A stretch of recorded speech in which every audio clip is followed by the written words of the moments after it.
Mheshimiwa Baba Askofu, Mheshimiwa Baba Paroko, waheshimiwa masista, waheshimiwa wa kata na waumini wote, tumwingie Bwana katika roho na kweli.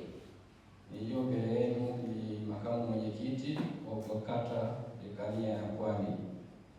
Majina naitwa Adalbert Gwaje, lakini kuna jina lingine ambalo ofisini wananiita ambalo hata na mwenyewe najisikia fahari, wananiita paroko.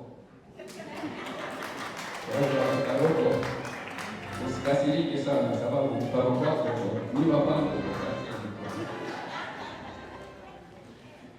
tangu wote. Nashangaa wajaniita askofu, sio kwa nini? Paroko wasomini. Kujitambulisha ni paroko, ingawa parokia yake anakutaja siku wapi na askofu wako anakutaja tendo paroko. Lakini tunampongeza. Kwanza ni neno la shukrani kwa Baba Askofu kwa kutenga muda wako. Tunajua una majukumu mengi ya kijimbo na kitaifa, lakini ukasema ngoja nikajumuike na wasaidizi wangu wa ubiri. Manake wanakwaya ni wahubiri wasaidizi, tunahubiri kwa njia ya nyimbo.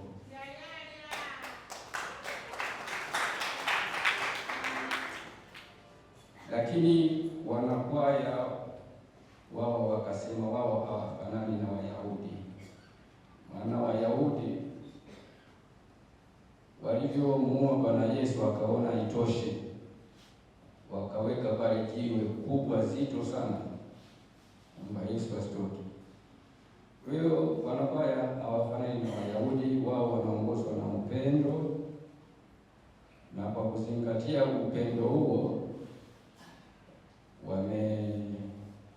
tumeandaa zawadi kwa Baba Askofu. Hii zawadi kwa macho ya kibinadamu bahasha ni nyepesi, lakini katika mtazamo wa kiteolojia na kikanisa hii bahasha ni nzito sana, yaani kiasi kwamba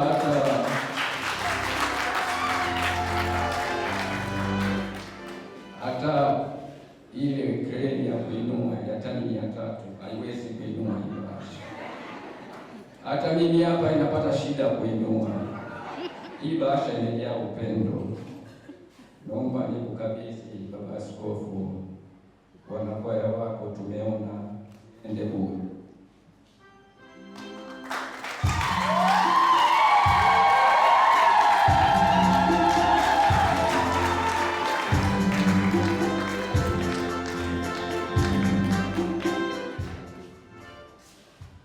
Swala la pili, niliomba tufanye utambulisho. Tutafanya utambulisho kwa parokia. Nikitaja parokia basi tutasimama wote. Nianzie parokia ya Baba Askofu, siye hukumiwa. Parokia ya Kagwa, naomba msimame.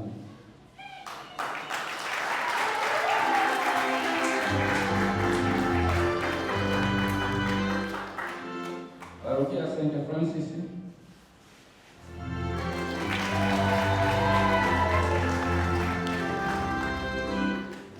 parokia ya Kilangala wako, naona wako njiani. Parokia ya Mitwero,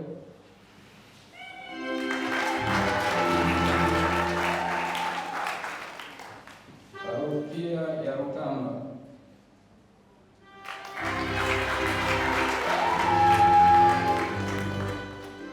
parokia ya Nazi Moja ambao ni wenyeji wetu,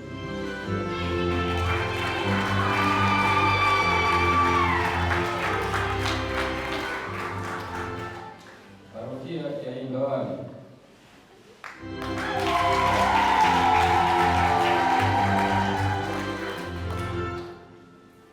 basi kwa mara nyingine tena Baba tunasema asante sana kwa kujumuika nasi tunaongozwa na Zaburi ambayo nasema ndugu wakikaa pamoja, inapendeza. Kwa hiyo tutapongezana, tutakosoana, tutaelekeza sana kwa upendo. Tumwimbie Bwana